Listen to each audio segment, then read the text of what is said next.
Welcome to the Human Capital Innovations Podcast, your go-to source for personal, professional, and organizational growth and development. We hope you tune in often for all things people management, organizational development and change, organizational leadership, and social impact related. Maximize your personal and organizational potential with Human Capital Innovations Podcast.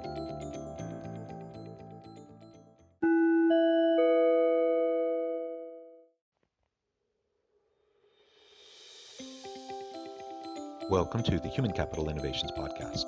In this HCI podcast episode, I talk with Peter Montoya about healing our divides in the workplace.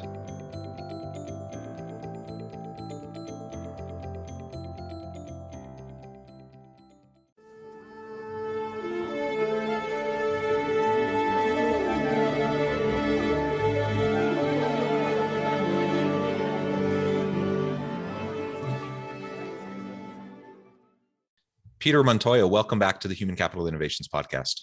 I am thrilled to be here. Yeah, it's great to have you back. I'm super excited to have this conversation.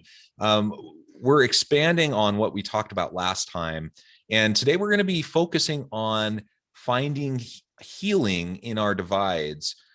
Your recent book is one that we'll discuss a bit, The Second Civil War. And we're going to talk about that generally in society, but also within the workplace and how we can recognize the uniqueness and the difference that we see amongst our team, but also building on that, leveraging those differences and working together in a healthy way where we can celebrate and recognize difference while also leveraging the strength of those differences and not allowing ourselves to get so darn divided like we just see so much in society today.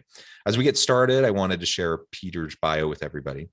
There are seasoned entrepreneurs, gifted speakers, and best-selling authors, but rarely do you find all three in one person. Peter Montoya is that rare exception. A thought leader, skilled orator, tech entrepreneur, and successful business strategist. Peter's expertise comes from decades of being deep in the trenches, guiding sales, marketing, service, and developing teams to achieve seemingly unreachable goals by working together cohesively. That leadership grew his software company, Marketing Pro, from a 3-person startup to a multi-million-dollar exit, all without partners or investors. Peter also wrote 4 running books on personal branding, The Brand Called You, and Personal Branding Phenomenon. He is currently building his latest game-changing tech startup, Earth, which is on track to transform the social media landscape by providing a civil, community-driven platform free of bots, trolls, and misinformation. And you can learn more at petermontoya.com. Well, man, we really do need a platform where we can have some sense of reality and free of misinformation and where people can have civil dialogue. That would be wonderful. As we get started, Peter, anything else you would like to share about yourself by way of your background, your personal context, and then maybe you can tease for us a little bit about the background behind your book and the genesis for that. If you had to describe what I am, I'm a serial entrepreneur. So I've owned advertising agencies, CrossFit gyms, coffee shops, insurance agencies, tech startups. I've been an author. I've been a speaker. And when I listen to you read my bio, I'm listening to that going, this guy sounds about a half inch deep in 1,000 different things. I actually think that I have some depth in all of those topics, I hope. So hopefully I can bring the heat for you today and show that I've got depth, not just a long listed of laundry list of a resume. No, I think your very background is impressive, and I am a big believer in interdisciplinary work, and that the best innovations, the best ideas come when we connect people from disparate backgrounds and areas of expertise. And so we need connectors. We need people who, like you said, it's not necessarily like a mile wide and an inch deep, but we need people who, aren't an inch wide and a mile deep too, right? We need people who are connectors, who have expertise, but can connect all those people. And it seems as though, you're that kind of an individual. And that's the kind of person I strive to be as well. I hope I live up to my resume. Well, tell us, Peter, a little bit about your book, because that's going to be the foundation for our conversation today. Why did you write this book? What was really the drive behind it? and maybe tease for us a little bit kind of the core message there, and then we'll break into discussion and talk a little bit more about how it applies in organizations. So the book is called The Second Civil War, A Citizen's Guide to Healing Our Fractured Nation. And what I discovered in the last 5 years is probably what most Americans have discovered in the last 5 years. We cannot talk about politics. If we decide to talk about politics online, we are going to ignite an argument. We are most likely either going to outright lose friends where they defriend you, or they're no longer going to be following what you're saying anymore. I've gotten into unnecessarily hostile conversations with my family, my blood related family. And I really had to ask myself, why am I behaving this way? Why are my friends so divided?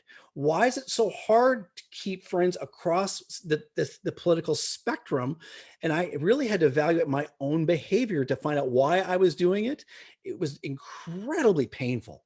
And that was the other thing I noticed is there was so much pain from my friends on both sides of the political aisle, and so frustrated. And so I really want to understand what was happening and how do we solve the problem? Yeah, I mean, it's the old cliche, but you don't talk about religion or politics, right? And man, I'm not sure if that's been more true in recent history than it is today. And it seems like the divide grows and grows and grows more and more daily, yearly. And so we need to find a way to fix it. And so much of the conversation happens in these online platforms, which probably really isn't the best place for those types of conversations to happen, because you lose the direct interaction, the tone. It's so much easier to just be nasty online than when you're face to face with somebody. And we talk about that. So let's talk about why that is. So if you and I were walking down the street on a sidewalk, and you were walking too close to me or walking to head my way, the chances of me getting hostile with you when I see your face is incredibly low. I might, but it's a lot less likely. On the other hand, if you and I are driving cars and you start to swerve in my lane, the chances of me getting hostile are a lot higher. And the main reason is in a car, I can objectify you. When I see your face, you're a human. And that type of mindset, I wouldn't say it's a direct comparison when you're driving a car to being online, but it's very, very comparable. That mindset of seeing another avatar, another name online, we do a very, very similar objectification of them not being human anymore. And so we're much more likely to lash out online than we are in the real world. Yeah. And I found that to be true. I mean, certainly with people that you're not like your Facebook friends, but you're not like really closely connected. Like it's way easier to all have that go nasty really quick. But even with friends and family, like close friends and family, people you see all the time in person, for some reason, when you're, sitting around the dinner table having that conversation, it's still maybe uncomfortable, but it doesn't go nasty. But as soon as it's online, it just becomes really problematic. And so, that's a good reminder and just a lesson for people. Like pick and choose where and when and under what context you have challenging, difficult conversations. And some modalities are more conducive to it than others. And the more sensitive the topic, probably the increased likelihood it's going to be navigated better when you're face to face. And so you're raising another issue now, which is why, I mean, I did get into political arguments with friends and family 10 years ago and 20 years ago, but why is it even worse now? Why are those divides even bigger than they have before? So there's two reasons for that. First of all, whenever you look at any single model of decision making, problem solving, or leadership, every single one of those models starts with an agreed upon narrative of what the facts are. So that's point A for anywhere in any kind of problem solving. And what has happened is we've seen, you could call it a divide. We could say that the informational universe has been bifurcated. I know it's a generalization. It's oversimplified, but it's probably an easy way for us to put a handle on it. And so the first conversation we have is about reality. I think the election was stolen. I think the election was not. How could you think that? And all of a sudden that starts just throwing kerosene on our tribal distinctions right to start. Yeah, I think that's right. And we, as humans, we're really good at our tribal distinctions. And we have all these buckets. And I feel like, it used to be even 20 years ago, you had, let's say, take politics, for example. I don't want to go too far down the politics framing, but we have Democrats and Republicans, and the two overlap. Like there's moderates in the middle, Yes, that's right. and you definitely had left leaning, more extreme left, politically speaking, in terms of Democrats, and right, really far right Republicans. But the vast majority of people were somewhere in the middle, and there was overlap, and you could find common ground, certainly common narrative, like you were describing. And over time, there's lots of research on this and data to support this, that's just grown further and further and further apart, right? And so there's fewer people in the middle to be the bridge for that communication, and the tribalism has really been reinforced. And whether we're talking about politics, whether we're talking about religious ideology, socio, economic ideologies, whatever, like pick your thing, the same types of characteristics tend to play out. We can talk about identity politics, and we can talk about LGBTQ plus identification and those issues. Like all of this brings with it like these narratives and these perceptions on how to appropriately communicate with other people. And some people buy into those narratives, and other people just flat out disregard them and say, no, I'm not even going to entertain that. And so that it makes it really hard socially, to talk amongst friends and family about some of these difficult, challenging issues, where people just have vastly different starting assumptions about what reality is around these issues. And then you take all this, though, it's hard enough out in just the everyday world. You take this into the workplace, and I think it just amps it up a bit, because now most people in their day-to-day going about their job, they're just trying to do their work. They're trying to have a good, effective team. They're trying to be productive. They're trying to achieve, and hopefully get customers and retain and make money and like all that stuff, right? And so you have this common goal that can tie you together in the workplace that might be missing with friends and family, even though you have, familial connections and other commonalities, common ground there too. But in the workplace now, anytime something comes up, like a social justice issue at work, and your company puts out a press release about, this issue, that issue, the other, some people are going to agree with it internally. Some people are going to vehemently disagree with it, right? And it really can be a divide, just regardless of whatever the best intentions are of the organization or the leaders. So the question is, I think we've established, I think listeners will agree, like, yes, we live in a divided country. We're very polarized across a ton of different dimensions. Now we're in the workplace. We have to work with these people. We can't just unfriend them on Facebook. They're part of our team. Mm-hmm. So how do you do that? How do you heal the divide? How do you start to have conversations that have to happen in order for you to be productive? How do you leverage, like, honor the distinctiveness and the diversity within your workplace, and leverage the unique backgrounds of each individual, recognizing that you probably are coming from a completely different starting place in terms of assumptions, narratives, and kind of your perception of reality.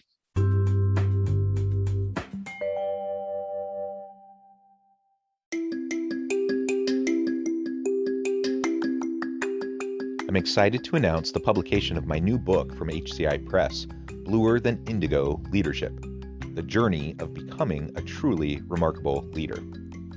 Early in my adult life, I learned about an Asian proverb that translates as bluer than indigo.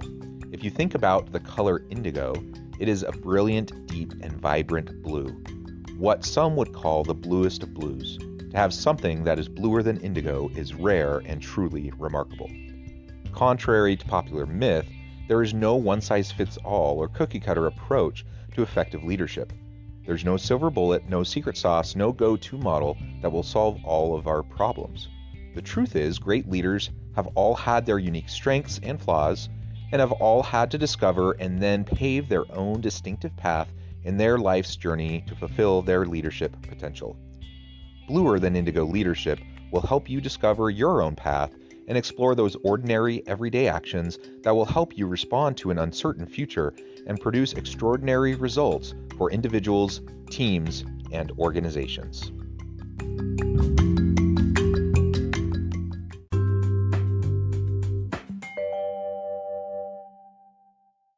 First thing we've got to realize, and this is a hard one for us, is we have to realize we can't change anyone else.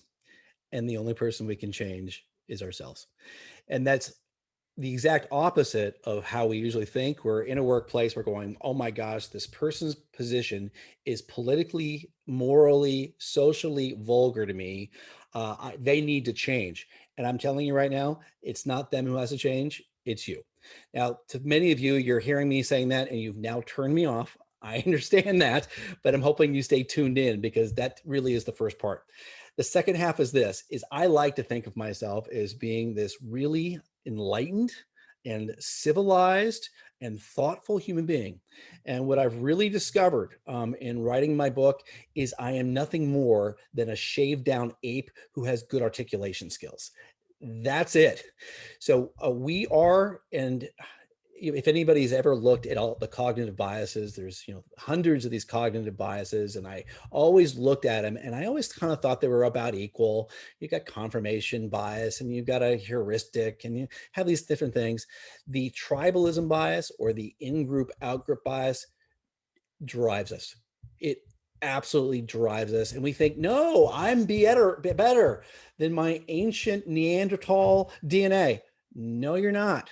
Human beings are herd animals, and we are on a daily basis, hundreds of times a day, using the bias of in-group, out-group, and going, is this person with me or against me? They are either part of my tribe, they are my people, or they're not. Tribalism is our default setting. And if you're listening to that going, Peter, listen, I'm not, I am elevated. Okay, let me give you an example of it. Have you ever walked into a networking meeting or a party and scanned the room and started judging people? That's your tribalism. So we're incredibly judgmental. We're incredibly tribalistic. So as soon as you know that, you are fighting your own tribalism. And can I just add, because people, people get defensive when you describe something like this. This isn't to say that you like intentionally are trying to go around judging people. It's hardwired in, it's evolutionary psychology. It's hardwired into our brain, and we have implicit biases, right? We just have this stuff that's ingrained into us. And it's not like we're sitting there choosing, okay, I'm going to really be this bigoted racist today. Most people aren't doing anything that overt. They're just going about their day, and they not like all of these buckets that we put people into. They're mental cognitive shortcuts that allow us to navigate our day more efficiently. And that's just the way the human brain works. And so if we want to counteract those, we have to like proactively recognize that it's happening. And then we have to be able to like push ourselves out of our comfort zone so that we can do something different. Otherwise, we're going to just fall into the same trap over and over and over again.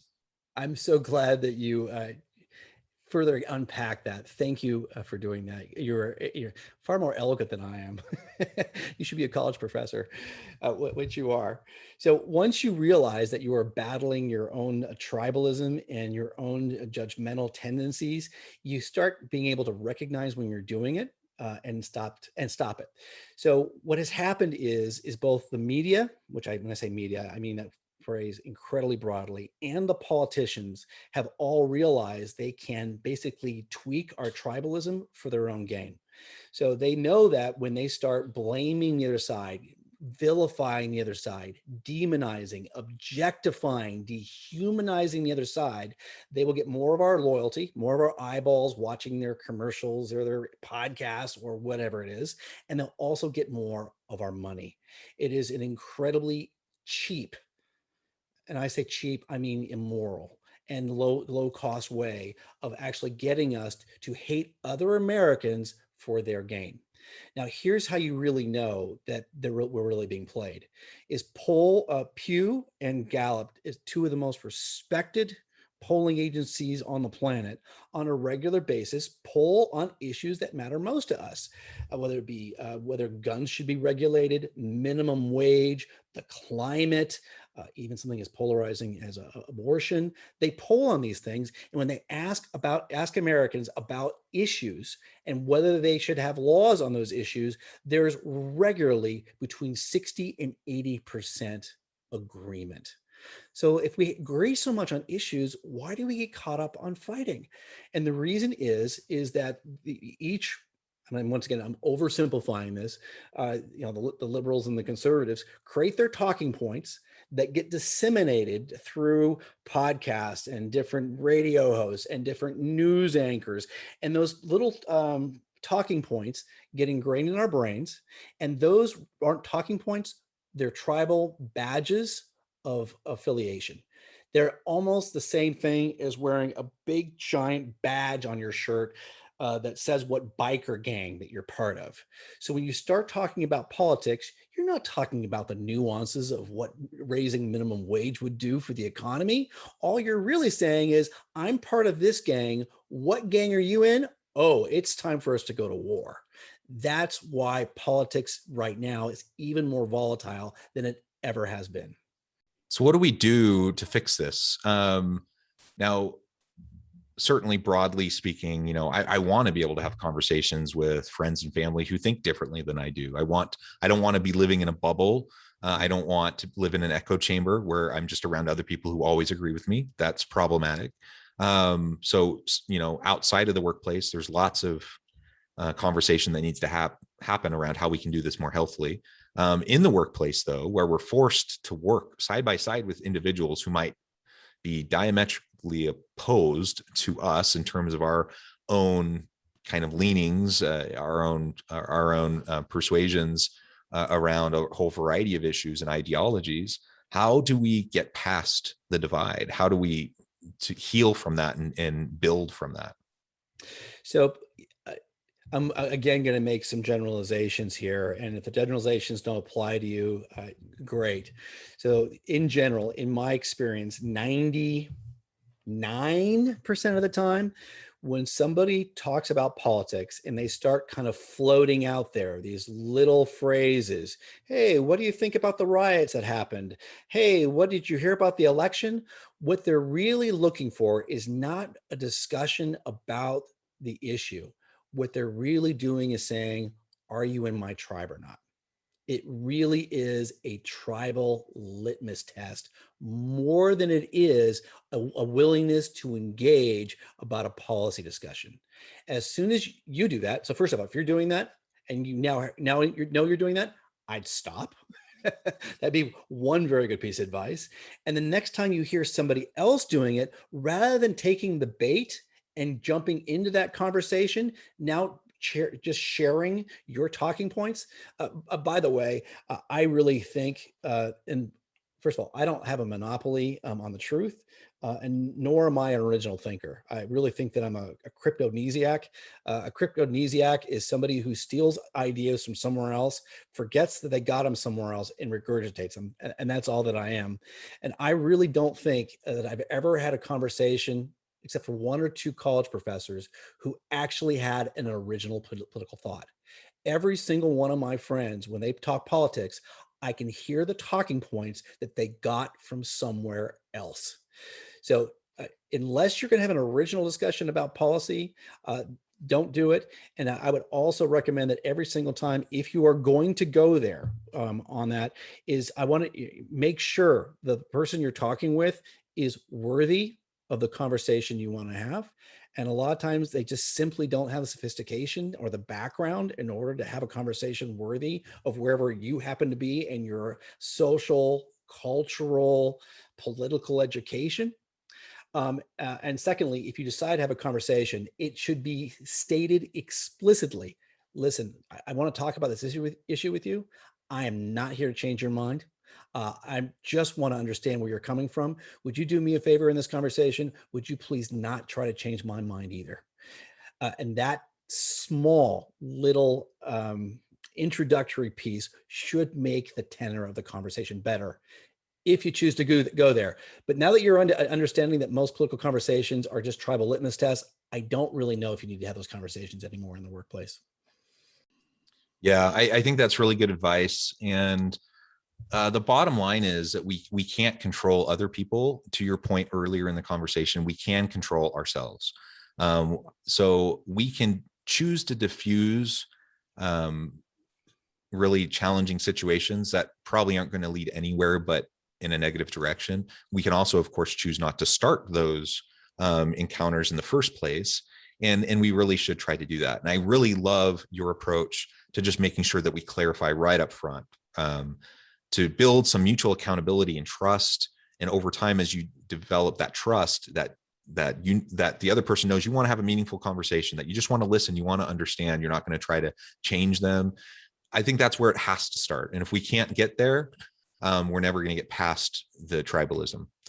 Peter, back up yeah, go ahead. Before you ask the next question, just so you know, facts, again, another generalization, facts will never change somebody's mind. So telling somebody where they're wrong is not going to help it. I'm going to say the only, once again, I'm going to dramatically oversimplify it. The only way to change somebody's mind is through a relationship.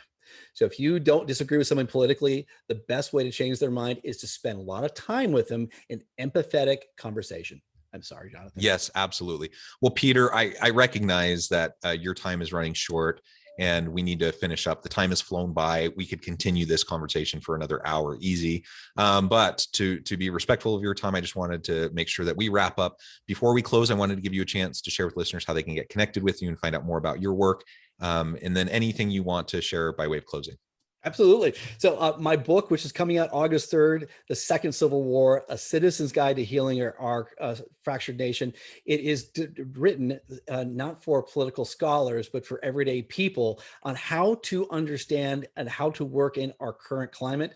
They can find that book at barnesandnoble.com and also at amazon.com as of August 3rd. You might be thinking, well, I'm going to buy this and my friend really needs to read it. I think you'll be surprised that when you read it, it'll give you a perspective you don't currently have. And then you can always find me at petermontoya.com. But I really hope you buy it and read the book. More importantly, read the book. Thank you, Peter. It has been a real pleasure. I appreciate your time, your insights. I encourage listeners to reach out, get connected, check out the book.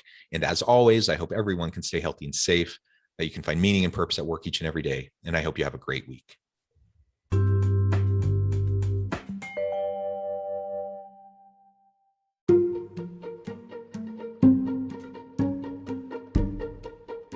The alchemy of truly remarkable leadership. Ordinary, everyday actions that produce extraordinary results. Consider how the nature of work has shifted over the past 50 years. With increased globalization, rapid technological advancement, and the shift in economic composition, the average job of today looks very different than the average job of 50 years ago. What will the jobs and organizations of tomorrow look like?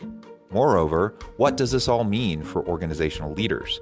What are the core competencies and capabilities of organizations and their leadership that are prepared for continued disruption and geopolitical and socioeconomic shifts? Regardless of what the future holds, increasingly, leaders need to be socially minded, data-driven, decisive, champions of talent, and disruptors of the traditional notions of leadership, teams, organizations, and work. The alchemy of truly remarkable leadership will help you to explore your own leadership competencies and capabilities and consider ways to apply and implement them into your workplace and personal life.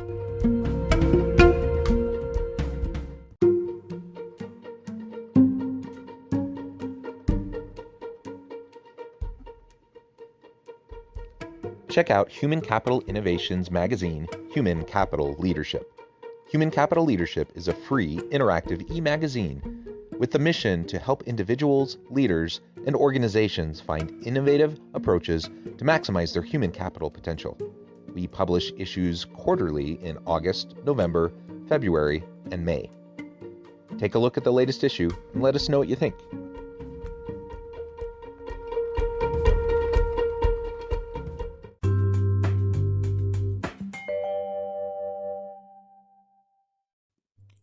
Thanks again for joining us for this episode of the Human Capital Innovations Podcast. I hope you stay healthy and safe and that you have a great week.